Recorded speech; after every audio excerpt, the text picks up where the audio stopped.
또는 갈등 해소법이라 할 수 있는데요. 소통이라는 것이 우리 삶에서 되면 좋은 것이라는 것에 대해서 이견은 없을 거예요. 근데 그 정도 문제가 아니라 소통은 다세포 생명체에게 있어서는 생명을 유지하기 위한 필수적 조건이다로 되어 있습니다. 그러니까 단세포 생명체,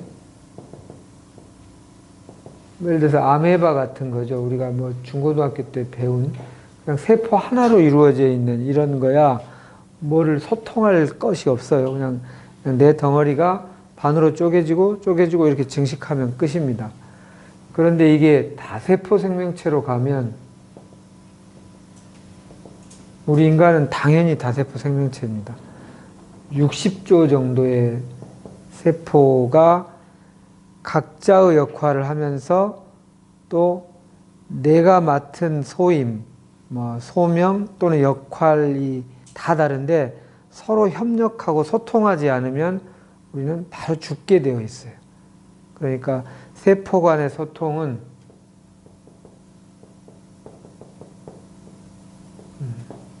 생명을 유지하기 위해서 필수 불가결한 조건입니다.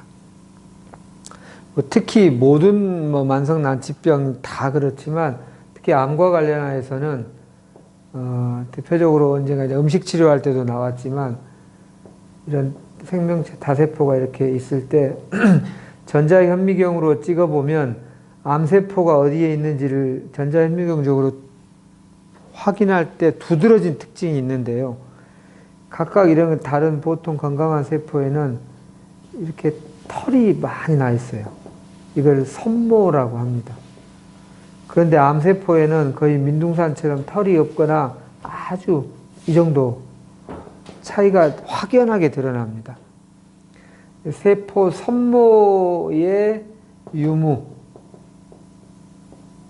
이것이 건강한 세포냐 암세포냐를 구분하는 대표적 시각적 확인 수단입니다.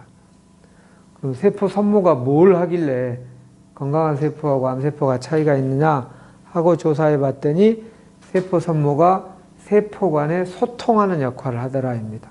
커뮤니케이션 하는 역할을 하더라입니다. 그러니까 암세포의 성장하기 좋은 조건을 우리는 줄이고 건강한 세포가 잘 성장하기 좋은 조건으로 늘리는 것, 이것이 우리가 지금 할 수 있는 일이잖아요.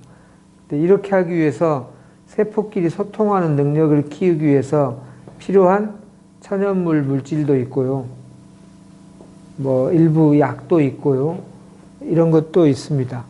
이게 물질적 측면이라면 이것만으로는 다 되었다라고 하기가 어렵다는 겁니다. 그래서 물질 말고 에너지 또는 파장이라고 하죠. 또는 파동이라고 하고 이 영역이 보완이 되어야 한다. 그게 뭐냐면 소통하는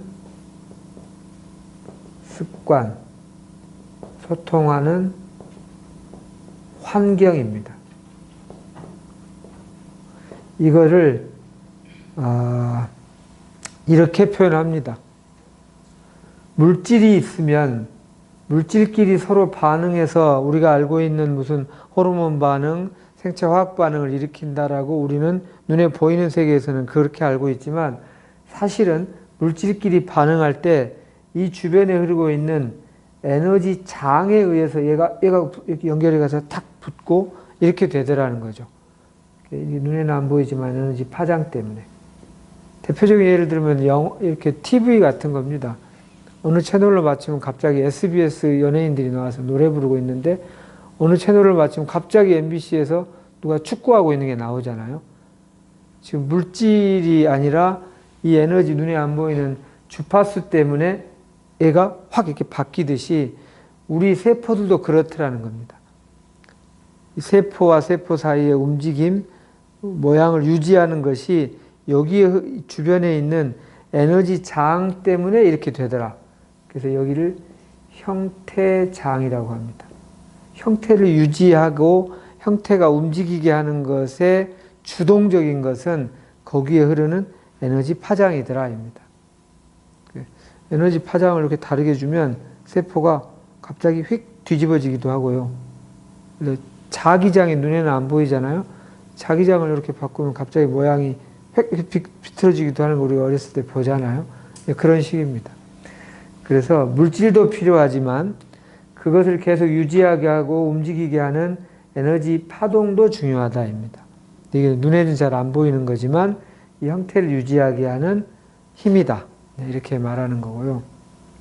그렇다면 이렇게 세포끼리 서로 소통하게 하는 천연물이나 약이나를 물질로서 제공해야 되겠지만 또 하나 여기에 자꾸 소통하는 에너지 파장을 만들어야 한다입니다.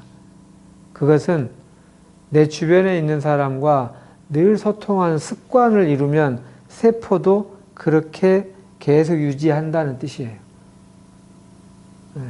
그래서 이제 그거를 우리가 하는 것을 연습하는 겁니다. 그건 마치 물질만 있으면 다 된다고 우리가 하도 오랫동안 세뇌당하듯이 배웠기 때문인데 이런 비유를 저는 많이 듭니다. 비행기 재료는 뭐 바퀴, 고무, 뭐 두랄루민이라고 하는 금속, 또 거기 전기선도 있으니까 전기선 이런 거겠죠. 근데 두랄루민, 고무, 전기선을 재료니까 다 완벽하게 갖추어서 어느 상자에 넣고 막 흔들면 비행기가 딱 만들어지는 게 아니잖아요. 재료만 있다고 그렇게 된다고 생각하는 건 우리가 생각할 때 넌센스이듯이 재료만 넣으면 알아서 되리라고 생각하고 있지만 사실은 그것이 작동할 수 있도록 적절한 기술자 일꾼도 필요하고 어떻게 서로 협력하라는 설계도도 필요해요. 그것들의 작동이 방금 말한 이런 에너지 파장이더라 이렇게 되어 있습니다. 에너지 파장이 우리가 어떻게 될지를 결정한다 이렇게 되어 있어요. 그러니까 이 한 세포가 우리가 처음 하나의 세포로 시작하잖아요. 어머니 아버지 합쳐진 정자랑자 합쳐 수정란 하나가 어떻게 해서 이 몸이 이렇게 손가락을 이렇게 만들 것인지 커가는 모습은 너무나 신기하다는 거예요. 물질로서는 도저히 해석이 안 된다고 되어 있어요. 근데 이렇게 커가도록 하는 에너지 파장이 있으면 마치 물질은 주물의 형태 속에 들어가듯이 알아서 마치 자기 갈 길을 알고 있다듯이 이렇게 간다는 거예요. 거기에 유명한 거가 뭐가 있냐면 손이 잘린 전쟁통에 손이 잘려가지고 손이 없는데도 한동안 둘째 손가락이 막 가려워요 이렇게 말하는 증상이 있어요. 그걸 팬텀 페인이라고 해서 도깨비 통증이라고 해요. 환상통이라고 해요. 이 사람이 정신이 이상해서가 아니라 그런 사람 수가 아주 많아요. 한 3, 4개월 동안은 그게 계속 유지된다고 되어 있어요. 아니, 손이 없는데 왜 둘째 손가락이 가렵다고 하십니까? 물질의 개념으로 보면 이 사람은 좀 정신이 이상한 사람이에요. 그러나 이 형태를 유지하기 위한 에너지장은 물질이 없어도 몇 개월 동안 이렇게 유지되고 있다는 거예요. 그러니까 그 에너지 파장에 불편함이 생기면 없는 허공에 막 긁는다는 거거든요. 그것이 그걸 의미하기도 합니다. 또 도롱뇽이라고 아시죠? 뭐 도마뱀은 위험하면 자기 꼬리를 탁 자르고 휙 도망간 다음에 꼬리가 금세 또 만들어지잖아요. 그게 되게 신기한 거예요. 잘렸는데 예전에 그 모양대로 또 이렇게 만들어지잖아요. 어떻게 얘가 이런 모양으로 만들어질 줄을 이 물질들이 알고 그럴까라고 조사하는 과정 중에 도롱뇽이 잘려진 자리에 일정한 전기적 신호 같은 게 있더라는 거예요. 전기가 살짝 흐르더라는 거예요. 그 전기를 안 흐르게 했더니 재생이 안 되더라는 거예요. 그 전기적 파장이 요 틀로, 요 모양으로 물질들 이렇게 가득 차우게 해라고 하는 것 때문에 물질이 이렇게 쑥 주물 틀 속에 들어가듯이 되더라는 겁니다. 그래서 이제 우리 눈에는 안 보이지만 어떤 현상을 우리가 변화하고 싶다면 거기에 필요한 물질을 넣고요. 그 현상이 추구하는 어떤 에너지의 핵심을 이렇게 에너지 형태 또는 환경을 만들어주는 게 중요합니다. 그래서 이제 우리가 소통의 연습을 한다는 것은 뭐 인간관계에 소통하면 좋겠지, 뭐 스트레스도 풀리고 좋겠지 정도의 의미도 워낙 중요하지만 마음 치유와 관련해서는 이런 이유 때문에 반드시 필수적으로 해야 되는 치료입니다. 그동안에 웬만큼 소통을 잘 하신 분들이 대부분이겠지만 좀 더 깊게, 좀 더 넓게 소통하는 법을 배우자는 겁니다. 여기까지가 이제 소통해야 되는 이유에 대한 것이고, 그럼 소통을 어떻게 할 것인가? 주로는 언어적 소통을 하죠, 우리가. 물론 비언어적 소통도 있습니다.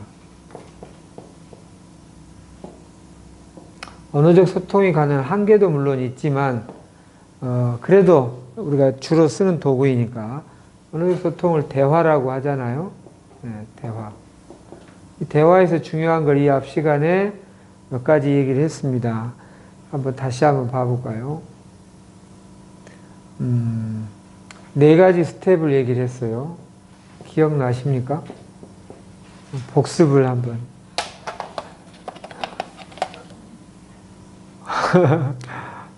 혹시 홍시님 기억나세요? 아, 그러셨구나. 네. 첫 번째가 관찰이라고 했고요. 두 번째가 느낌이라고 했고요.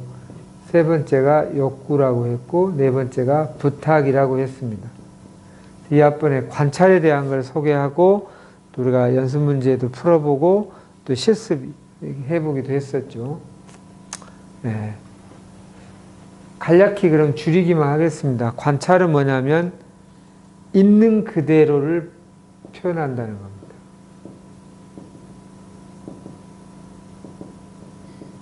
말은 간단히 쉬운 것 같은데 있는 그대로 표현한다는 것이 굉장히 어렵다는 거예요. 그래서 있는 그대로 표현할 줄 아는 사람은 인류 최고의 지성인이라고 했어요. 그만큼 어려워요. 무슨 말이냐면 제가 그래서 예를 그때 들었죠. 당신이 시어머니 얘기할 때 그때 고래고래 소리를 질렀잖아. 이 말은 관찰이 아니라고 말을 합니다. 여기서 고래고래라는 말이 있는 그대로가 아니라 이 반대의 의미인 내 판단과 내 평가가 들어간 말이기 때문에 그렇습니다. 고래고래라는 말은 그 말 속에 화를 냈잖아 라고 말하는 거거든요. 근데 진짜 화를 냈을 수도 있지만 화를 낸 게 아닐 수도 있다는 전제가 빠져있기 때문에 그래요. 소위 말해서 경상도 분들은 그냥 반가워서 하는 얘기도 다른 지방 사람이 보면 싸우는 것처럼 보이거든요. 내 목소리가 크고 내가 경상도 사투리 써서 이러는 게야 이렇게 말할 수도 있는데 화를 내네 이렇게 하는 건 내 판단과 평가가 들어간 것이기 때문에 있는 그대로 표현한 게 아니라는 겁니다. 그래서 이게 쉽지 않다. 그래서 되게 또 이것 말고도 몇 가지 얘기를 했어요. 빈도부사가 되게 늘 사고를 일으킨다. 지금도 내가 늘이라고 했지만 늘, 항상, 꼭, 맨날 이런 표현 쓰시면 그 사람하고 관계를 빨리 멀어져야겠다. 빠른 길은 요 말을 잘 쓰면 금방 빨리 멀어집니다. 부부간에 싸울 때 보면 저것 때문에 싸우는 걸 자주 봐요. 내가 언제 맨날 그래 이런 표현. 꼭 그러잖아. 항상 그러잖아. 이런 표현 때문에 주로 상처를 입고 다친다. 근데 신기하게도 제가 예를 들 때 지난주 일주일간 지난주 7일 동안 밤 12시 넘게 들어왔잖아. 그래서 내가 섭섭해. 이렇게 말하는 것과 지난주 맨날 늦게 들어왔잖아. 라고 말하는 것과 들을 때 이상하게 좀 달라요. 지난주 일주일이면 7일이잖아요. 7일 동안 12시 넘게 들어온 것과 지난주 맨날 12시 넘게 들어온 것과 사실은 같은 말이잖아요. 근데 들을 때 이상하게 기분이 달라요. 그게 이 관찰이라는 것과 관찰이 아닌 것의 차이인데요. 7일 동안 늦게 들어왔잖아 라고 말하는 것은 나의 많은 행동 중에 지난주에 했던 7번의 행동이 좀 섭섭했다고 들리는데 지난주 맨날 늦게 들어왔잖아 이렇게 말하는 것은 당신의 인격이, 당신의 정체성이 너라는 인간은 그 모양이야 로 들리기 때문에 들으면 굉장히 이상하게 반발하고 싶고 불쾌해진다. 이렇게 말했었습니다. 그래서 우리가 있는 그대로 가능한 한 있는 그대로 표현하기 위해서 수치화를 하거나 이렇게를 좀 할 필요도 있는 거죠. 이렇게 표현해 버릇하자. 이렇게 얘기를 했습니다. 그래서 또 제가 누군가 제3자에 대해서 얘기를 할 때 저희 이제 여기 조직에서는 저희 직원들이 저한테 무슨 보고를 할 때 제가 항상 그렇게 요구합니다. 뭐 얘기를 계속 하셔야 되나요? 예. 원장님, 누구누구 팀장님이 또 누구누구 환자분이 이렇게 하는데 막 화를 내고요, 시기심을 내고요, 또 누구누구 간호사가, 누구누구 영양사가 뭐 이렇게 해가지고 막 나를 미워하고요, 이렇게 말을 하면 제가 뭐라고 하냐면, 잠깐만요, 관찰의 말로 해주세요. 그리고 본인의 판단, 평가는 또 제가 따로 들을게요. 이렇게 말을 해요. 근데 그걸 두 개를 섞어버리는 순간 되게 애매해진다고 얘기를 해요. 예를 들어 이런 식입니다. 제가 이렇게 말을 했어요. 했더니 그분이 이렇게 말을 하더라고요. 이렇게 행동을 하더라고요. 근데 저는 이게 이렇게 해석이 돼요. 저를 미워하는 것 같고요. 저는 이게 그 사람이 나를 시기하는 것 같고요. 이게 분리하면 괜찮은데 제가 말했더니 그분이 화를 내더라고요. 이렇게 말했더니 그분이 나를 시기하더라고요. 이렇게 말하는 거는 관찰이 아닌 거죠. 판단, 평가가 그 속에 들어가 버린 거예요. 이게 큰 병통을 만들어요. 일단 관찰에 대한 얘기를 첫 시간에 얘기를 했습니다. 혹시 오늘 처음 들은 분이라면 다음에 또 관찰에 대해서 우리가 서로 실습해 볼 시간이 있으니까 오늘 이 정도로 줄일게요. 우리가 말할 때 있는 그대로 표현하기가 참 어렵다. 이런 겁니다. 이 앞번에 연습 문제를 풀어본 우리 수승광님 혹시 그때 할 때 좀 흥미로웠던 거 나눠주실 만한 게 있나요? 우리 연습 문제 풀 때. 이것도 관찰이 아니구나. 이거 혹시. 그 내용이요? 예. 기억나시는 게 있어요? 이름 정확하게 기억이 안 나는데 예. 민주는 거짓말을 했다. 그렇죠. 예, 뭐 민주는 거짓말을 했다. 이것도 관찰의 말이 아니에요. 거짓말을 했는지 아닌지 우리가 모르는 거니까. 일단 우리는 저 사람의 의도를 눈에 안 보이는 걸 안다고 생각하지 않는 게 첫째 중요합니다. 그냥 있는 그대로 카메라로 찍은 것처럼만 얘기하자는 거예요. 어저께 7시에 자기가 오겠다고 했는데 오늘 8시에 왔다. 이게 관찰이지 어저께 이랬는데 오늘 거짓말을 했다. 이거는 관찰의 말은 아니에요. 거짓말을 하자는 의도가 없이 뭔가 갑자기 사고가 나서 그럴 수도 있고 그렇기 때문에 판단, 평가와 관찰의 구분이 되게 중요해집니다.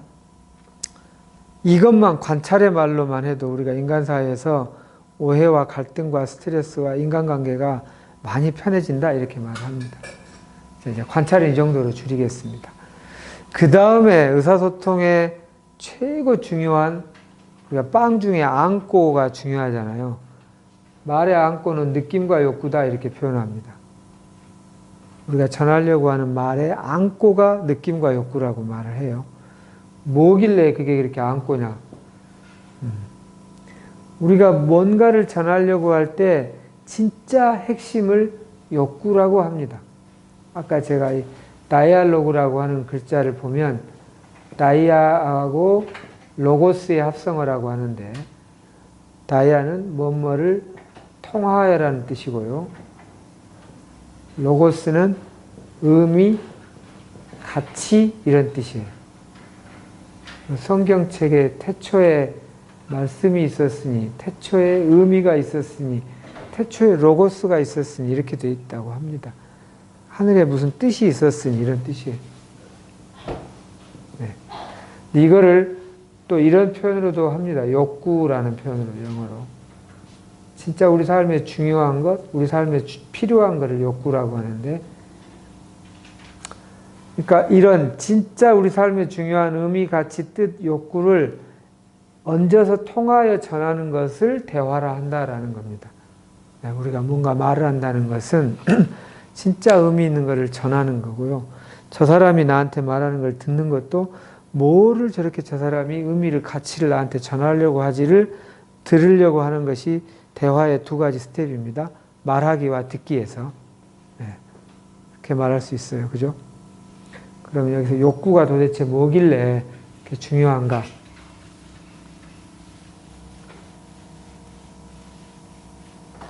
제가 욕구, 그냥 need, 욕구 이론이라고 이름을 해보겠습니다. 욕구 이론에서 이렇게 말을 합니다. 우리 생명을 유지하는데 필수 불가결한 에너지다.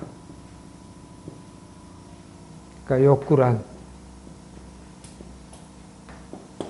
생명을 유지하는데 필수 불가결한 에너지다. 이렇게 되어 있어요. 그리고 우리가 어떤 언행, 말이든 행동이든 언행을 하는 것은 어떤 욕구를 충족하기 위함이다.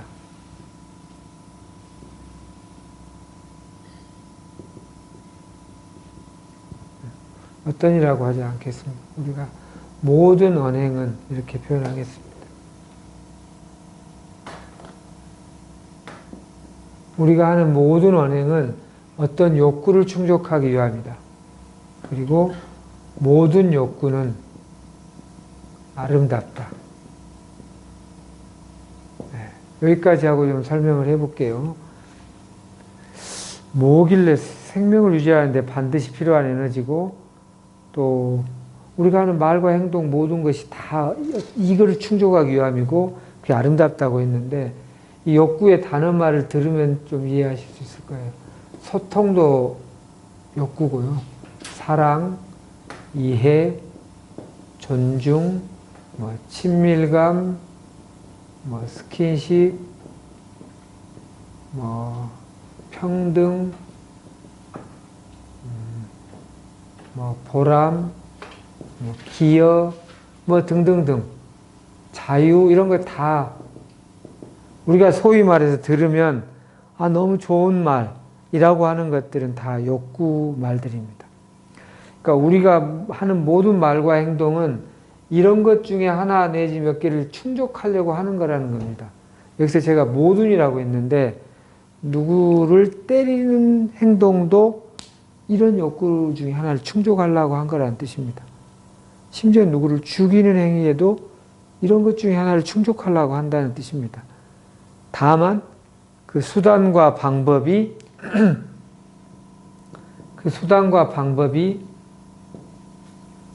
매우 비극적인 것일 뿐입니다. 자신이 원하는 것을 얻을 수 있기 좋은 형태의 수단 방법이 아니라 나도 모르게 오히려 그렇지 못할 수 있는 비극적 또는 자해적, 역주행적 표현을 하는 것일 뿐이지, 이 욕구는 아름답다라는 뜻이에요. 제가 예를 들어보면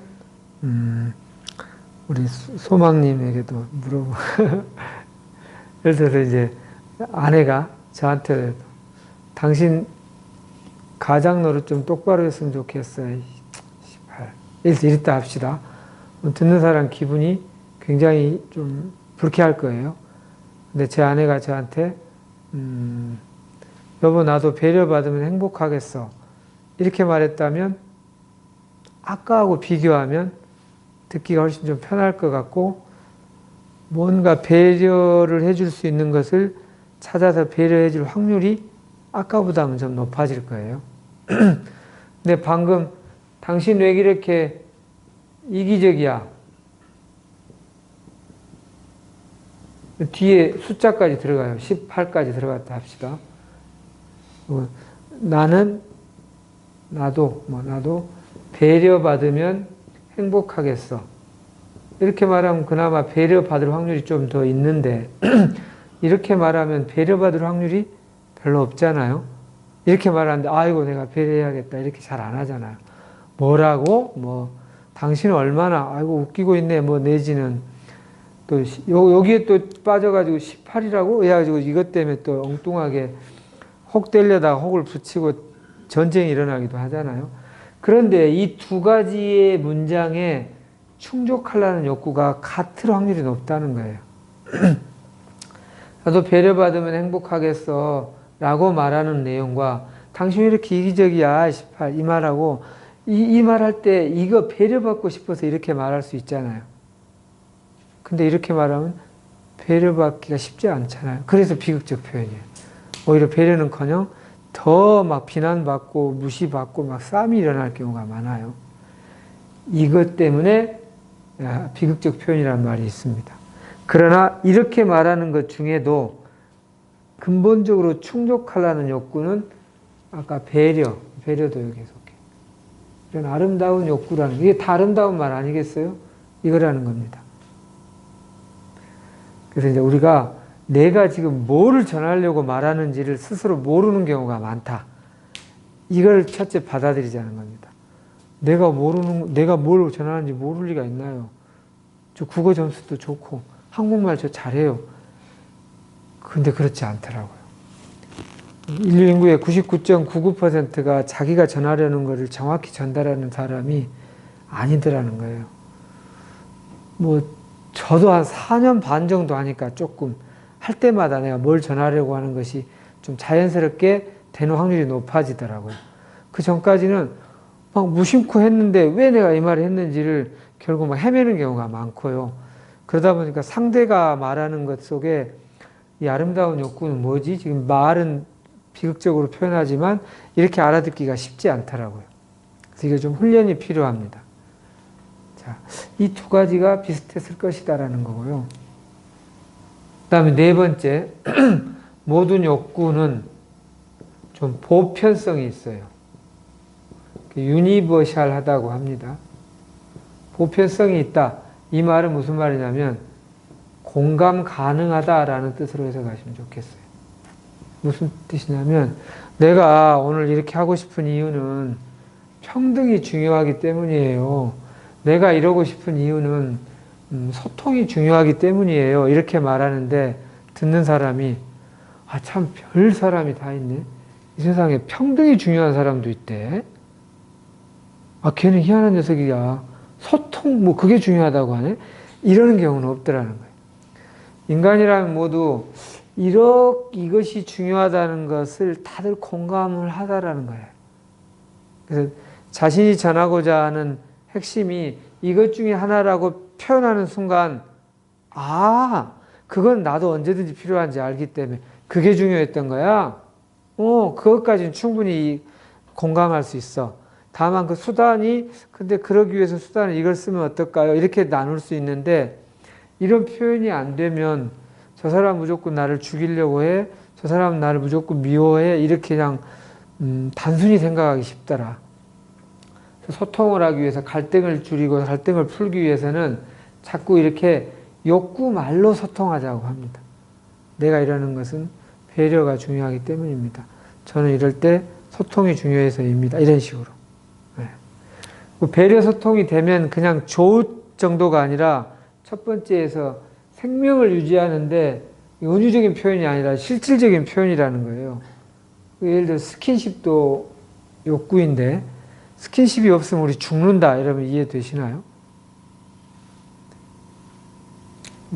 관심도 있다고 합시다. 관심, 배려, 스킨십이 없으면 우리 죽는다. 죽는다는 실험이 있었습니다. 세계대전 이후에 전쟁 고아가 많다 보니까 우유를 이렇게 주는데 똑같은 우유 양을 똑같이 줬음에도 불구하고 온도도 똑같고 양도 똑같은데 한 그룹은 줄 때마다 만지면서 아이고 예뻐라 하고 관심과 애정과 스킨십을 준 그룹과 이쪽은 그냥 아무 그거 없이 이것만 준 그룹과 영아 돌연사의 비율이 엄청나게 차이가 났다는 거거든요. 훨씬 많이 죽었다는 거예요. 이게 없으면. 스킨십도 그렇고요. 이 모든 게 그렇습니다. 우리가 음식만이 우리 생명을 유지하는 것인 줄 알지만 저게 없어도 죽어요. 사랑이 없어도 죽고요. 자유가 없어도 죽고요. 배려가 없어도 죽고요. 소통이 없어도 죽고요. 스킨십이 없어도 죽습니다. 그래서 그런 거를 충족하려고 우리 말과 행동이 다 그렇다는 거예요. 왜냐하면 살기 위해서. 없으면 죽으니까. 물론 여기 음식도 중요한 뭐 물, 공기 뭐 이런 거 음식 이런 것도 당연히 그래서 욕구입니다. 이거 없으면 죽으니까. 이것만이 아니다는 뜻입니다. 그리고 이제 5번째, 욕구를 명료하게 알면 충족할 수단 방법이 다양하게 보인다는 거예요.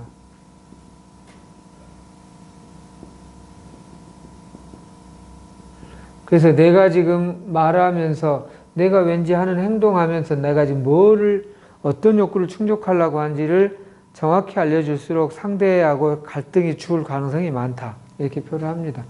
예를 들어서 이렇게 산에 외나무 다리가 있는데 이렇게 가고 이 사람도 이리 와.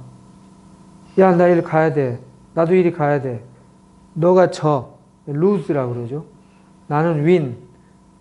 누구 한 명은 이기면 한 명은 져야 되는 게임으로만 생각하기 쉬운데 이리 이 사람이 가려고 하는 욕구가 뭐고 이 사람이 이리 가려고 하는 욕구를 혹시 들어보건대 이럴 경우 예를 들어서 나는 이쪽이 경치가 좋다고 생각하기 때문에 이리 갈 거야. 이 사람은 이리 가는 게 다른 길이니까 나 지금 급한 일이 있어서 이 사람은 예를 들어서 신속함이 중요한 욕구라고 해요. 이 사람은 경치를 구경하면서 즐김이 중요한 욕구라고 해요. 이렇게 되면 그 신속함이 중요했던 거야?